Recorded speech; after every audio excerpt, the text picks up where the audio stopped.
Welcome to Raman study.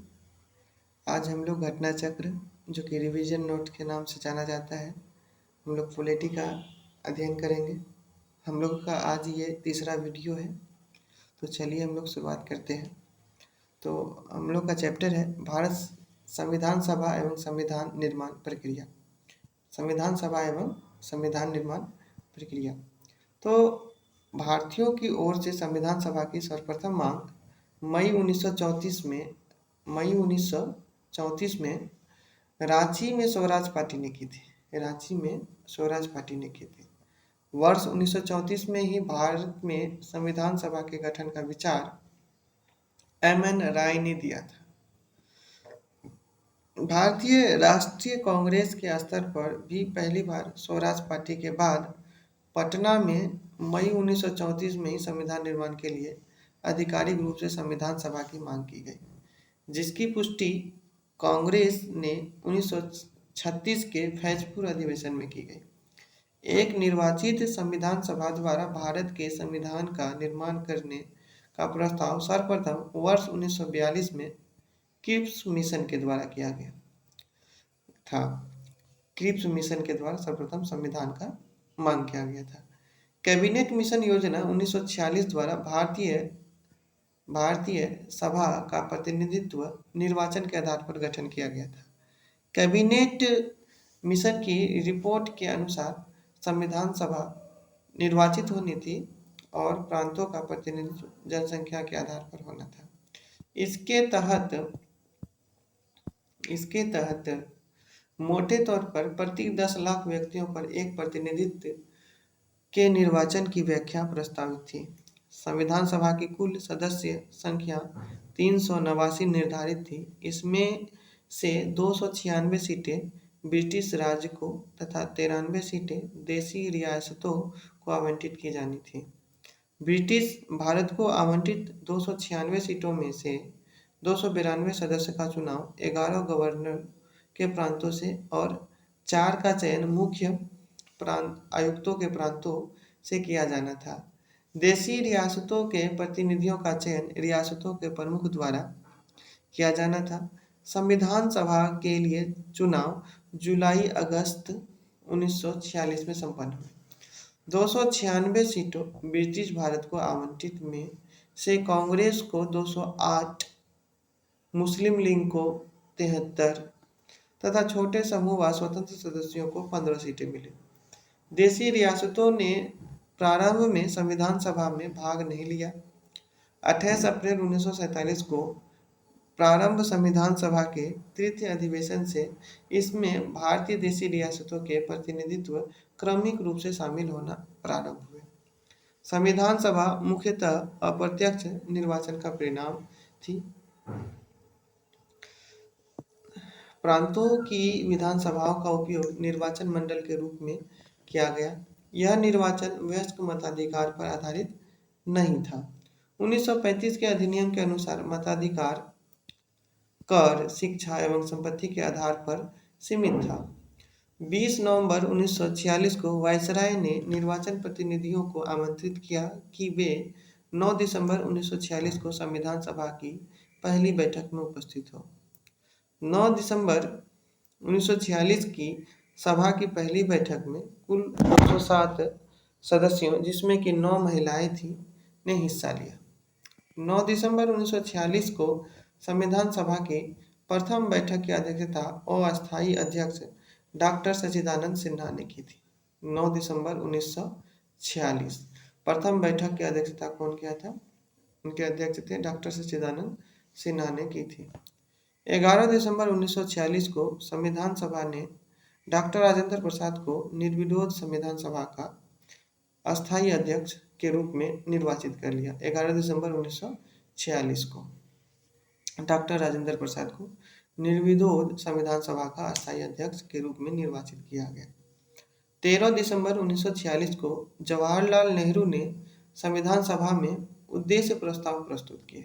13 दिसंबर 1946 को तो उद्देश्य प्रस्ताव किसने प्रस्तुत किए थे? जवाहरलाल नेहरू ने, जो कि 22 जनवरी 1946 को संविधान सभा द्वारा पारित किया गया। माउंटबेटन योजना 3 जून 1947 के तहत हुए विभाजन के परिणाम स्वरूप पाकिस्तान के लिए एक पृथक संविधान सभा का गठन किया गया तथा मूल भारतीय संविधान सभा के सदस्यों की कुल संख्या घटकर 299 रह गई, जिसमें भारतीय प्रांतों को 299 प्रतिनिधि और भारतीय रियासतों को 70 प्रतिनिधि शामिल थे। भारतीय संविधान के निर्माण और उसके अंगीकृत होने तक में भारतीय संविधान को कुल 2 वर्ष 11 महीने 18 दिन का समय लगा। 2 वर्ष 11 महीने 18 दिन का समय लगा था। ज्ञातव्य है कि लोकसभा और राज्यसभा की वेबसाइट पर इस संदर्भ में 2 वर्ष 11 माह एवं 17 दिन का समय मिलता है, जिसका कारण संभवतः संविधान सभा द्वारा अंगीकृत किए जाने के दिन को संविधान के निर्माण की अवधि में शामिल न किया जाना है। इसके लिए कुल 11 अधिवेशन कुल अवधि 165 दिन, इसके लिए कुल 11 अधिवेशन अर्थात 165 दिन हुए थे, जिसमें 14 दिन संविधान के प्रारूप पर विचार किया गया था। 14 दिन क्या किया गया था? संविधान के प्रारूप पर विचार किया गया था। 11वें अधिवेशन के अंतिम दिन 26 नवंबर 1949 को संविधान को अंगीकृत कर लिया गया। संविधान को कब अंगीकृत कर लिया गया? 26 नवंबर 1949 को। इन 11 अधिवेशनों के अतिरिक्त संविधान सभा पुनः 24 जनवरी 1950 को समवेत हुई, जब सदस्यों द्वारा भारत के संविधान पर हस्ताक्षर 284 सदस्यों द्वारा किए गए थे। भारतीय संविधान के निर्माण के समय बेनेगल नरसिंह राव BN राव को संविधान सलाहकार नियुक्त किया गया। तो संविधान सलाहकार किसे नियुक्त किया गया? BN नरसिंह राव यानी BN राव को संविधान सलाहकार नियुक्त किया गया था। 26 नवंबर 1949 को भारत के लोगों द्वारा संविधान को अंगीकृत, अधिनियमित और आत्मनिर्मित किया गया। संविधान पूर्ण रूप से 26 जनवरी 1950 को लागू हो गया। संविधान पूर्ण रूप से 26 जनवरी 1950 ईस्वी को लागू हो गया। भारतीय संविधान सभा में कुल महिला सदस्यों की संख्या 15 थी। भारतीय संविधान सभा में कुल महिला सदस्यों की संख्या 15 थी। उनके नाम इस प्रकार हैं। तो विजय लक्ष्मी पंडित, राजकुमारी अमृता कौर, सरोजनी नायडू, सुचेता कृपलानी, पूर्णिमा बनर्जी, लीला राय, जी दुर्गाबाई, हंस मेहता, कमल चौधरी, रेणुका रे, मालती चौधरी, दयायानी वेलायुधन, बेगन एजाज रसूल, एनी मस्करीनी तथा अम्मू स्वामीनाथन थे। ग्रेनविल ऑस्टिन ने कहा था कि भारतीय संविधान सभा कांग्रेस थी और कांग्रेस भारत था। ये कौन कहा था? ग्रेनविले ऑस्टिन ने कहा था भारतीय संविधान सभा कांग्रेस थी और कांग्रेस भारत। 2 सितंबर 1946 को अंतरिम सरकार का गठन किया गया, जिसमें मुस्लिम लीग के सदस्य शामिल नहीं हुए। हालांकि उनके शामिल होने के लिए विकल्प खुला रखा गया था।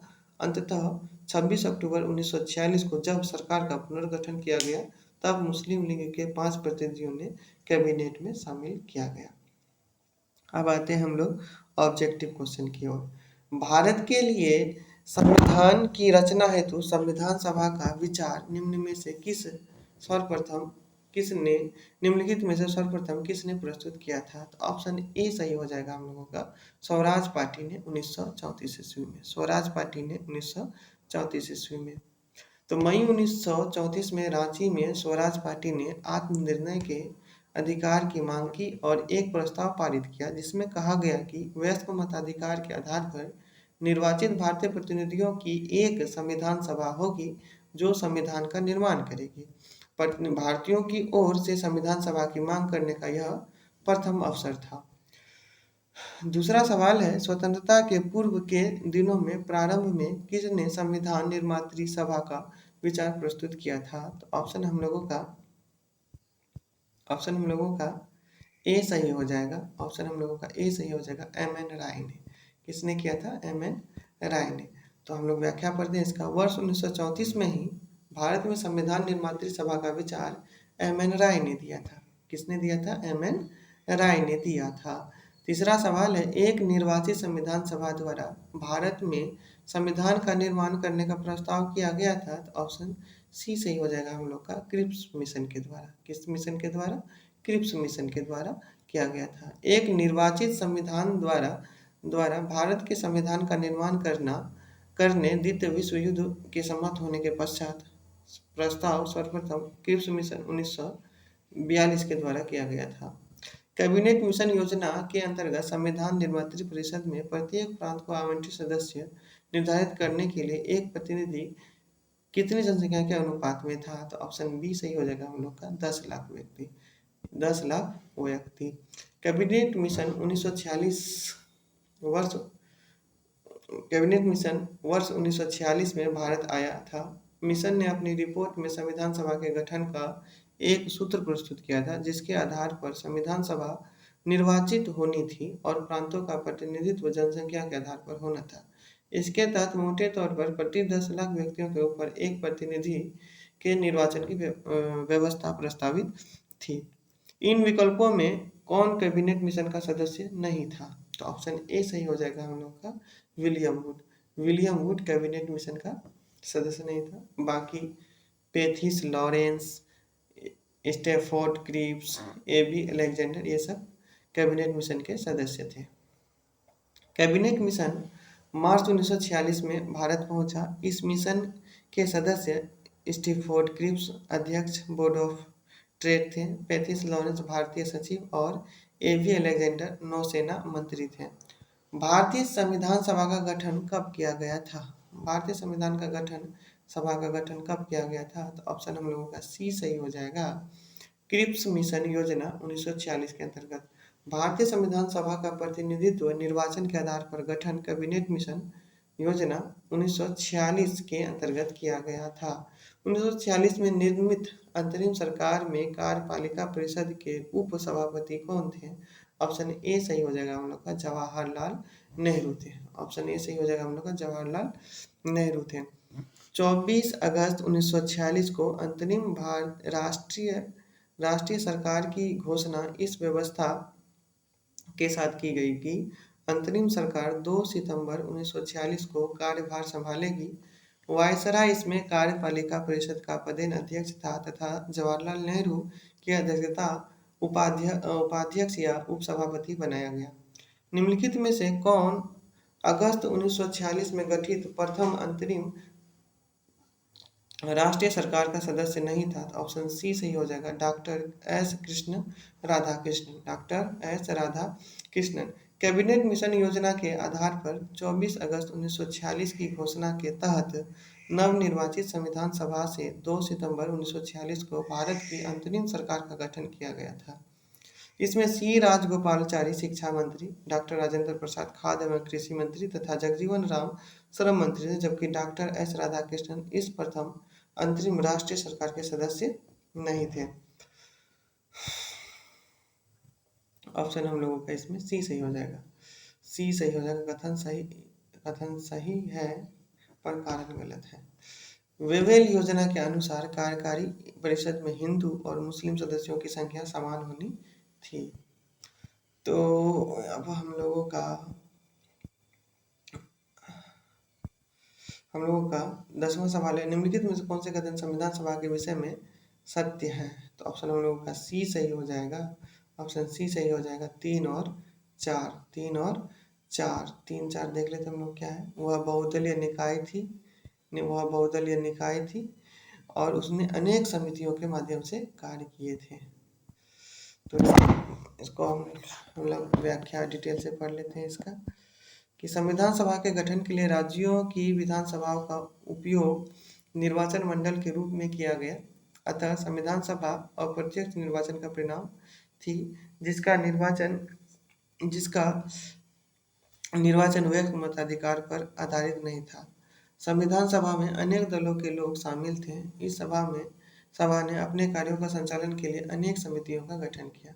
भारतीय संविधान सभा के संबंध में निम्नलिखित में से कौन से कथन सही नहीं है? तो ऑप्शन हम लोग का ए सही हो जाएगा, ए और डी। ए और डी सही नहीं है हम लोगों का, ए और डी। वह विवश मताधिकार पर आधारित नहीं था। और डी ऑप्शन है हम लोगों का, यह कई समितियों में कार्यरत थी।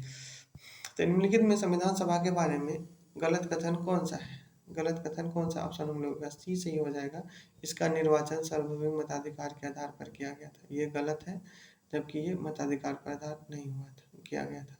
तो हम लोग देखते हैं, आइए ऑप्शन सी देखते हैं। इसमें बड़ी संख्या में समितियों की मदद से काम किया, उसमें से प्रारूप समिति सबसे महत्वपूर्ण थी। अल्पसंख्यक समुदाय जैसे ईसाई, एंग्लो इंडियन और पारसियों को सभी ने पर्याप्त प्रतिनिधित्व दिया गया। इसकी चुनाव प्रक्रिया 1935 के अधिनियम के 6वीं अनुसूची पर आधारित थी। कर, संपत्ति और शैक्षणिक योग्यता के कारण मताधिकार सीमित था। 13वां सवाल है, भारत के संविधान का प्रारूप तैयार करने वाली संविधान सभा के सदस्यों को विभिन्न प्रांतों के विधानसभाओं द्वारा चुना गया था। विभिन्न प्रांतों के विधानसभाओं के द्वारा चुना गया था। 14वां सवाल है, भारतीय इतिहास के संदर्भ में प्रांतों से संविधान सभा के सदस्य, ऑप्शन सी सही हो जाएगा, प्रांतीय विधानसभाओं द्वारा निर्वाचित हुए थे। फिर सवाल है हम लोगों का, नेक्स्ट सवाल है, संविधान सभा में सदस्यों का चुनाव कैसे हुआ था? तो ऑप्शन डी सही हो जाएगा, प्रांतीय सभाओं द्वारा, प्रांतीय सभाओं द्वारा। संविधान सभा के चुने हुए अस्थायी अध्यक्ष कौन थे? तो डॉक्टर राजेंद्र प्रसाद थे, डॉक्टर राजेंद्र प्रसाद थे। 9 दिसंबर 1946 को संविधान सभा की प्रथम बैठक की अध्यक्षता अस्थायी अध्यक्ष डॉक्टर सच्चिदानंद सिन्हा ने की थी। 11 दिसंबर 1946 को संविधान सभा ने डॉक्टर राजेंद्र प्रसाद को निर्विरोध संविधान सभा का अस्थायी अध्यक्ष निर्वाचित किया। संविधान सभा की प्रथम बैठक की अध्यक्षता किसने की थी? वो किए थे डॉक्टर सच्चिदानंद सिन्हा ने। भारतीय संविधान सभा के उद्घाटन अधिवेशन की अध्यक्षता की थी, ऑप्शन बी सही हो जाएगा, डॉक्टर सच्चिदानंद सिन्हा ने। उद्घाटन अधिवेशन की अध्यक्षता कौन की थी? डॉक्टर सच्चिदानंद सिन्हा ने। भारत की संविधान निर्मात्री सभा के अध्यक्ष कौन थे? तो ऑप्शन ए सही हो जाएगा, डॉक्टर राजेंद्र प्रसाद। स्वतंत्र भारत की संविधान सभा के अध्यक्ष कौन थे? तो डॉक्टर राजेंद्र प्रसाद थे। संविधान सभा के प्रथम मनोनीत उप सभापति कौन थे? तो फ्रैंक एंथोनी थे, फ्रैंक एंथोनी थे। संविधान सभा के प्रथम अस्थायी उपसभा या उपाध्यक्ष फ्रैंक एंथोनी थे, जिन्होंने 9 दिसंबर 1946 को अस्थायी सभापति अध्यक्ष सच्चिदानंद सिन्हा द्वारा मनोनीत किया गया था। एच.सी. मुखर्जी संविधान सभा के पहले एच.सी. मुखर्जी संविधान सभा के पहले अस्थायी उपाध्यक्ष थे। भारतीय संविधान सभा की स्थापना कब की गई थी? ऑप्शन डी सही हो जाएगा, ऑप्शन बी सही हो जाएगा हम लोग का, दिसंबर 1946 ईस्वी को, दिसंबर 1946 ईस्वी को, 9 दिसंबर 1946 ईस्वी को। संविधान सभा की प्रथम बैठक कब हुई थी? तो ऑप्शन ए सही हो जाएगा, 9 दिसंबर 1946 ईस्वी को। संविधान सभा का गठन कब हुआ था? तो दिसंबर 1946 ईस्वी को, 9 दिसंबर 1946 ईस्वी को। भारत की संविधान सभा का प्रथम अधिवेशन कब हुआ था? 9 दिसंबर 1946 ईस्वी को। भारतीय संविधान सभा की पहली बैठक कब हुई थी? 9 दिसंबर 1946 ईस्वी।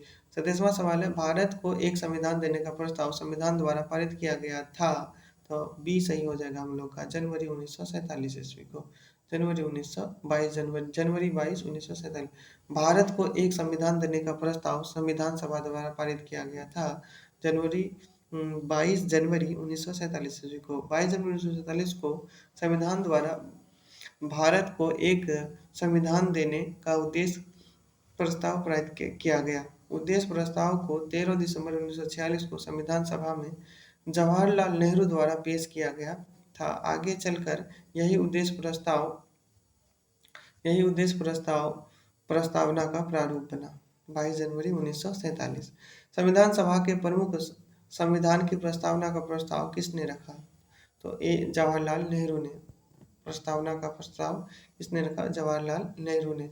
संविधान सभा में उद्देश्य प्रस्ताव निम्न में से किसके द्वारा प्रस्तुत किया गया था? तो पंडित जवाहरलाल नेहरू के द्वारा। भारतीय संविधान निर्माण के निम्नलिखित कथनों में से कौन सही है? तो ऑप्शन हम लोगों का ए सही हो जाएगा, 1, 2 और 3। पंडित नेहरू ने पंडित नेहरू के उद्देश्य प्रस्ताव जो संविधान सभा द्वारा स्वीकार किया गया था, संविधान के निर्माण पर असर था। उद्देश्य का बहुत महत्वपूर्ण उद्देश्यों की पूर्ति करती है।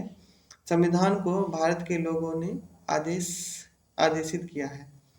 भारतीय संविधान के तहत राज्य के मुखिया अर्थात राष्ट्रपति का निर्वाचन लोगों द्वारा प्रत्यक्ष रूप से नहीं बल्कि अप्रत्यक्ष रूप से जनप्रतिनिधियों, संसद एवं विधानसभा के निर्वाचित सदस्यों के माध्यम से किया जाता है। अन्य तीनों कथन सही है।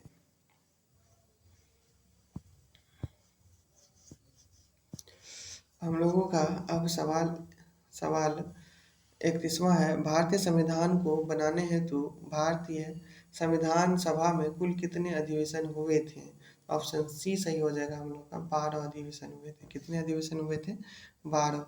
भारतीय संविधान के निर्माण में संविधान सभा को 2 वर्ष 11 महीने एवं 18 दिन का समय लगा था और इस अधिवेशन के दिन कुल 11 अधिवेशन यानी 165 दिन लगे हुए थे।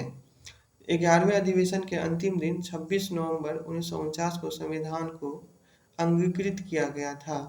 इन 11 अधिवेशनों के अतिरिक्त संविधान सभा पुनः 24 जनवरी 1950 को समावित हुई थी, जबकि सदस्यों द्वारा भारत के संविधान पर हस्ताक्षर किए गए थे। इस प्रकार निकटतम सही उत्तर सी सही होगा हम लोगों का। कब अंगीकृत किया गया? 26 नवंबर 1949 ईस्वी को अंगीकृत किया। भारत की संविधान सभा की अंतिम बैठक की सही तिथि को बताइए। 24 जनवरी 1950। 24 जनवरी 1950। भारत के संविधान के निर्माण में संविधान सभा को कितना दिन का समय लगा? 2 वर्ष 11 महीने 18 दिन का समय लगा। हम लोग का नेक्स्ट सवाल है फिर 34वां, सूची एक्स को सूची वाई से सुमेलित कीजिए। तो ऑप्शन हम लोगों का इसमें बी सही हो जाएगा कि ऑप्शन बी 1 का हो जाएगा। संविधान सभा के पहले उपाध्यक्ष कौन थे? एच.सी. मुखर्जी थे। एच.सी. मुखर्जी थे। उपाध्यक्ष कौन थे? एच.सी. मुखर्जी थे। फिर दूसरा प्रारूप समिति के मूलतः एकमात्र कांग्रेसी सदस्य कौन थे? तो ये हम लोगों के ए.एम. मुंशी जी थे। ए.एम. मुंशी जी थे। राजस्थान की रियासतों का प्रतिनिधित्व करने वाला संविधान सभा के सदस्य कौन थे? तो ऑप्शन हम लोगों का ए सही हो जाएगा, वी.टी. कृष्णा रामाचारी थे। संघ संविधान समिति के अध्यक्ष कौन थे? तो संघ जवाहरलाल नेहरू थे। जवाहरलाल नेहरू थे। चलिए ऑप्शन हम लोग का ए सही हो जाएगा। तो संविधान सभा के पहले उपाध्यक्ष कौन थे? एच.सी. मुखर्जी से। प्रारूप समिति के मूलतः एकमात्र कांग्रेसी सदस्य कौन से? के.एम. मुंशी थे। राजस्थान की रियासतों का प्रतिनिधित्व करने वाला संविधान के सदस्य थे वी.टी. कृष्ण माचारी थे। संघ संविधान समिति के अध्यक्ष कौन थे? जवाहरलाल नेहरू थे। जवाहरलाल नेहरू थे। संविधान सभा के पहले उपाध्यक्ष एच.सी. मुखर्जी थे। प्रारूप समिति के मूलतः एकमात्र कांग्रेसी सदस्य के.एम. मुंशी जी थे। राजस्थान के रियासतों का प्रतिनिधित्व वी.टी. कृष्णा माचारी करने वाले थे। संविधान सभा के सदस्य थे। संघ संविधान समिति के अध्यक्ष जवाहरलाल नेहरू थे। नोट, संविधान सभा के पहले अस्थायी उपाध्यक्ष फ्रैंक एंथोनी थे, जिन्होंने 9 दिसंबर 1946 को अस्थायी अध्यक्ष सच्चिदानंद सिन्हा द्वारा नामित किया गया था। एच.सी. मुखर्जी संविधान सभा के पहले अस्थायी उपाध्यक्ष थे।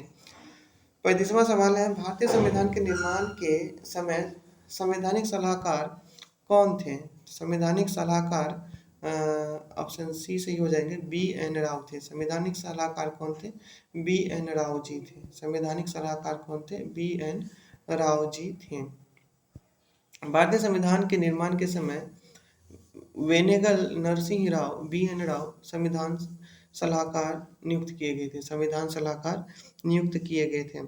36वां सवाल है, भारतीय संविधान का प्रथम प्रारूप तैयार किया गया था? तो ऑप्शन बी सही हो जाएगा, बी.एन. राव के द्वारा। भारतीय संविधान का प्रथम प्रारूप किसके द्वारा तैयार किया गया था? तो बी.एन. राव के द्वारा तैयार किया गया था। संविधान सभा के संवैधानिक सलाहकार बी.एन. राव द्वारा संविधान का पहला प्रारूप तैयार किया गया था, जिस पर विचार एवं परिवर्तन करके प्रारूप समिति द्वारा संविधान सभा के समक्ष संविधान का मसौदा प्रस्तुत किया गया। बी.एन. राव के मूल प्रारूप में 243 अनुच्छेद और 13 अनुसूचियां थीं। संविधान सभा में भारतीय संविधान का तृतीय वाचन कब आरंभ हुआ था?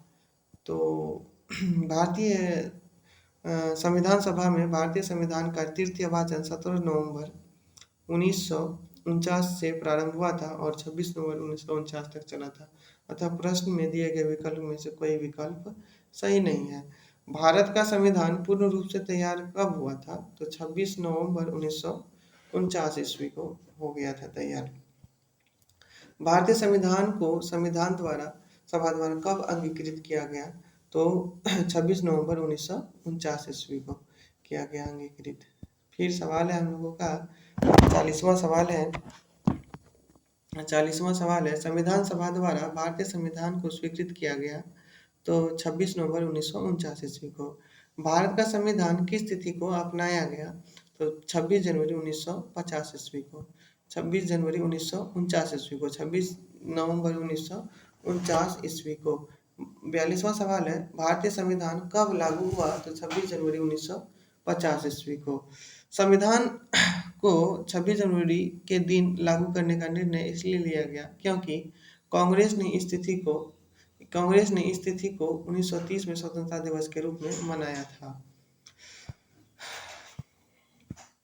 तो भारतीय राष्ट्रीय कांग्रेस के लाहौर अधिवेशन दिसंबर 1929 में पूर्ण स्वराज की घोषणा की गई थी तथा 26 जनवरी को स्वतंत्रता दिवस के रूप में मनाए जाने का संकल्प लिया था और आज़ादी के पूर्व तक 26 जनवरी को स्वतंत्रता दिवस के रूप में मनाया जाता रहा, परंतु भारत 15 अगस्त 1947 को स्वतंत्र हो गया और तब से प्रत्येक वर्ष 15 अगस्त को स्वतंत्रता दिवस के रूप में मनाया जाने लगा, जबकि स्वतंत्रता प्राप्ति के पश्चात 26 जनवरी की तिथि को अविस्मरणीय बनाने के लिए भारतीय संविधान को पूर्णतः 26 जनवरी 1950 को लागू किया गया और तब से प्रत्येक वर्ष 26 जनवरी को गणतंत्र दिवस के रूप में मनाया जाने लगा। 26 जनवरी को किस तिथि को? 26 जनवरी को क्या मनाया जाने लगा? गणतंत्र दिवस। स्वतंत्रता दिवस कब मनाया जाने लगा? 15 अगस्त को। भारतीय संविधान दिवस कब मनाया जाता है? भारतीय संविधान दिवस कब मनाया जाता है? तो 26 नवंबर को। भारतीय संविधान दिवस कब मनाया जाता है? 26 नवंबर को। भारतीय संविधान दिवस 26 नवंबर को मनाया जाता है। भारतीय संविधान 26 नवंबर 1949 को बनकर तैयार और संविधान सभा द्वारा अंगीकृत हुआ था और इसके कुछ प्रावधान इसी दिन लागू किए गए थे, जिसके फलस्वरूप इस दिन को संविधान दिवस के रूप में मनाया जाता है। जबकि भारतीय संविधान 26 जनवरी 1950 को पूर्ण रूप से लागू किया गया और 26 जनवरी को गणतंत्र दिवस के रूप में मनाया जाता है। भारतीय संविधान को अपनाया गया था संविधान सभा के द्वारा। भारतीय संविधान को किसके द्वारा अपनाया गया? संविधान सभा के द्वारा अपनाया गया। संविधान सभा के 11वें अधिवेशन 26 नवंबर 1949 को भारतीय संविधान सभा द्वारा अपनाया गया, अंगीकृत किया गया और अधिनियमित किया गया। 46वां सवाल है, भारतीय संविधान को 26 नवंबर 1949 को किसके द्वारा अधिनियमित किया गया? तो संविधान सभा के द्वारा।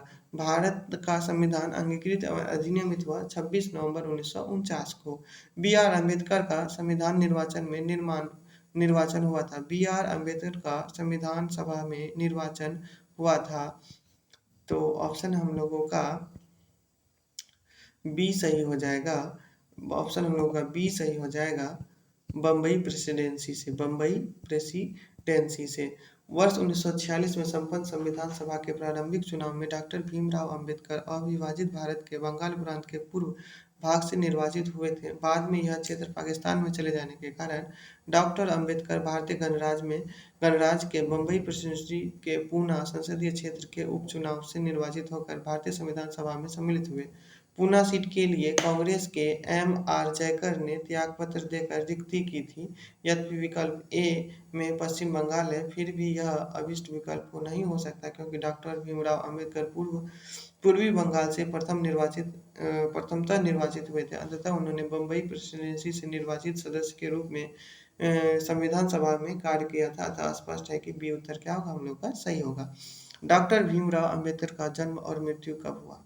ऑप्शन बी सही हो जाएगा, 1891 से 1956। 1891 को जन्म हुआ और 1956 ईस्वी को इसका मृत्यु हो गया। भारतीय संविधान का निर्माण में मुख्य भूमिका निभाने वाले डॉक्टर भीमराव अंबेडकर का जन्म 14 अप्रैल 1891 को हुआ था। 14 अप्रैल 1891 को महू मध्य प्रदेश में तथा मृत्यु 6 दिसंबर 1956 को दिल्ली में हुई थी। 6 दिसंबर 1956 को दिल्ली में हुई थी। 14 अप्रैल 1891 को महू मध्य प्रदेश और मृत्यु कब हुई? 6 दिसंबर 1965 को दिल्ली में हुई थी। 50वां सवाल है, निम्नलिखित कथनों पर विचार कीजिए। ऑप्शन हम लोग का सी सही है, 1 और 2 दोनों सही है। तीर्थ गोल में सम्मेलन के विचार विमर्श की परिणति भारत सरकार अधिनियम 1935 के पारित होने के पूर्व हुई थी। भारत सरकार अधिनियम 1935 ब्रिटिश सरकार के सबूतों और भारतीय रियासतों के एक संघ पर आधारित ऑल इंडिया फेडरेशन का गठन का उपबंध था। फिर सवाल है हम लोगों का 51 कि नीचे दिए गए वक्तव्य है, तो ऑप्शन हम लोग का इसमें बी सही हो जाएगा। ए और आर दोनों सत्य, तो आर ए का सही स्पष्टीकरण नहीं है। भारत का संविधान देश की आवश्यकताओं की पूर्ति करता है, इसको एक गृहस्थ संविधान कहा जाता है। फिर सवाल है हम लोगों का, संविधान सभा के वयस्क मताधिकार को 15 वर्ष के लिए स्थगित करने की बात की थी। ऑप्शन सी सही हो जाएगा, मौलाना आजाद ने। मौलाना आजाद ने भारतीय संविधान में वयस्क मताधिकार विषय पर बहस के दौरान मौलाना अबुल कलाम आजाद ने वयस्क मताधिकार को 15 वर्षों के लिए स्थगित करने की वकालत की थी, किंतु डॉक्टर राजेंद्र प्रसाद एवं पंडित जवाहरलाल नेहरू ने जोरदार ढंग से इसे अपनाने के लिए इसका समर्थन किया था। निम्नलिखित में से किसने सुझाव दिया था कि भारत की स्वतंत्रता के बाद भारतीय राष्ट्रीय कांग्रेस को एक राजनीतिक दल के रूप में भंग कर दिया जाना चाहिए? तो ऑप्शन डी सही हो जाएगा, महात्मा गांधी। महात्मा गांधी ने भारत की स्वतंत्रता के उपरांत महात्मा गांधी ने यह सुझाव दिया था कि भारतीय राष्ट्रीय कांग्रेस को अब एक राजनीतिक दल के रूप में भंग कर दिया जाना चाहिए। फिर सवाल है, निम्नलिखित में से किसने कहा था कि एक संविधान एक मशीन की तरह बेजान चीज है, जिसमें वे लोग जीवन फूंकते हैं जो इसका नियंत्रण करते हैं। भारत में बस कुछ ईमानदार लोगों की आवश्यकता है, जिनके लिए राष्ट्रीय हित ही सर्वोपरि है। तो ये हम लोग का ऑप्शन ए सही हो जाएगा, डॉक्टर राजेंद्र प्रसाद ने। संविधान सभा के अध्यक्ष और भारत के प्रथम राष्ट्रपति डॉक्टर राजेंद्र प्रसाद का कथन है यह कथन 26 जनवरी 1949 को भारतीय संविधान को अपनाए जाते समय दिए गए थे। उसमें उसके वक्तव्य का यह एक अंश है। अपनी राष्ट्रवादी प्रतिक्रिया में भारतीय संविधान के निर्माताओं ने अल्पसंख्यकों के हितों तथा भावनाओं का महत्व को कम करके आका है। यह कथन किसका है? तो ऑप्शन डी सही हो जाएगा, आइवर जेनिंग्स का है। प्रस्तुत कथन आइवर जेनिंग्स का है। उनका मानना है कि भारतीय संविधान निर्माताओं ने भारतीय संघ में अल्पसंख्यक हितों और भावनाओं के महत्व को न्यूनतम रखने का प्रयास किया है। किसने कहा था संविधान सभा कांग्रेस की थी और कांग्रेस भारत का था? तो यह कथन ऑस्टिन का है। यह कथन ऑस्टिन का है। संविधान सभा कांग्रेस की थी और कांग्रेस भारत का था। यह कथन किसका है? ऑस्टिन का है। संविधान सभा कांग्रेस की थी और कांग्रेस भारत का था, यह वक्तव्य पद्मश्री पुरस्कार प्राप्त इतिहासकार ग्रैनविले ऑस्टिन का था। यह वक्तव्य उसकी पुस्तक द इंडियन कॉन्स्टिट्यूशन तो द इंडियन कॉन्स्टिट्यूशन कौन लिखा है? ग्रैनविन ऑस्टिन। भारतीय संविधान सभा में कुल कितनी महिलाएं थी? तो 15 महिलाएं थी। कुल कितनी महिलाएं थी? तो 15 महिलाएं थी। इसी के साथ हम लोग का ये क्लास समाप्त होता है और आगे की कक्षाएं नेक्स्ट वीडियो में आएगी। आप लोग मेरे वीडियो को लाइक करें, शेयर करें और सब्सक्राइब करें, ताकि मैं इससे और मोटिवेट हूँ और आने वाले समय में और अधिक से अधिक वीडियो ला पाऊँ। Thank you.